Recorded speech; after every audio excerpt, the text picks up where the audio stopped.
бескрайних просторах Серенгети маленький львенок по имени Рон оказался совсем один. Ночь опустилась на саванну, превратив знакомый мир в царство теней и опасностей. Вокруг слышались подозрительные шорохи, а неподалеку уже кружили гиены, почувствовавшие легкую добычу. Рону было всего несколько недель. Он родился в Большом Прайде, но с первых дней отличался от остальных. Его задние лапы были слабее, чем у братьев и сестер, поэтому он отставал во время игр и с трудом передвигался. В дикой природе подобный недостаток часто становится приговором. Пока другие львята росли сильными и ловкими, Рон постоянно боролся за место рядом с матерью и за право быть частью семьи. Со временем он все чаще чувствовал себя чужим. Однажды вечером, проснувшись после сна, львенок обнаружил, что Прайд ушел. Вокруг была только высокая трава и сгущающаяся темнота. Сначала он ждал,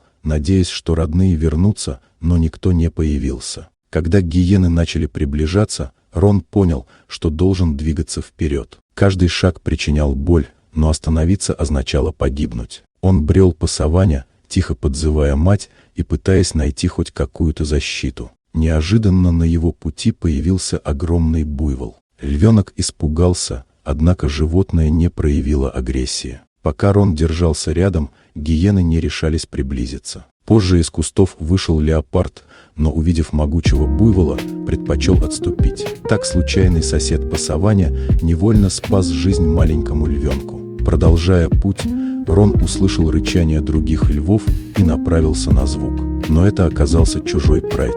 Молодые самцы не приняли незнакомого детеныша и начали издеваться над ним. Измученный голодом и страхом, Рон попытался найти у них защиту, но получил лишь новые раны. Казалось, надежды больше нет.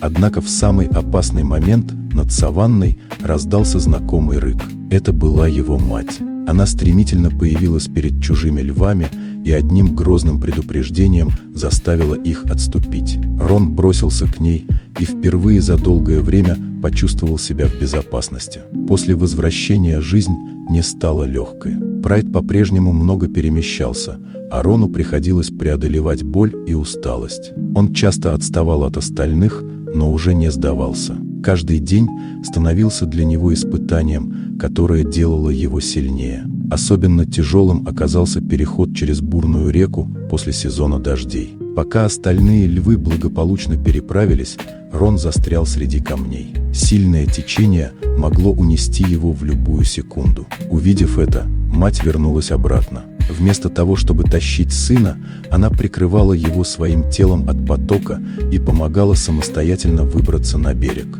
Именно тогда Рон понял, что должен бороться за свою жизнь до конца. Прошли годы. Слабый и больной львенок превратился в молодого льва.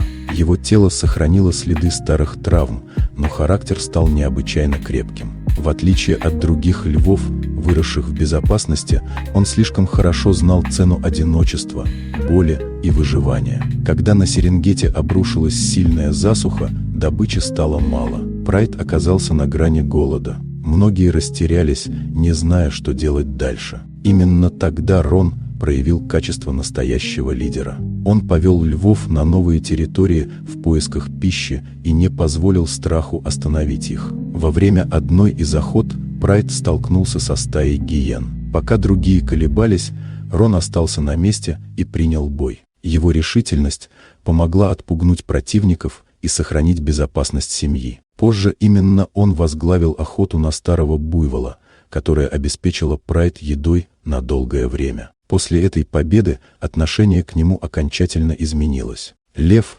которого когда-то считали слабым и ненужным, стал тем, на кого теперь смотрели с уважением. Со временем именно Рон стал вожаком Прайда. Теперь львы следовали за ним через саванну к новым местам и новым возможностям.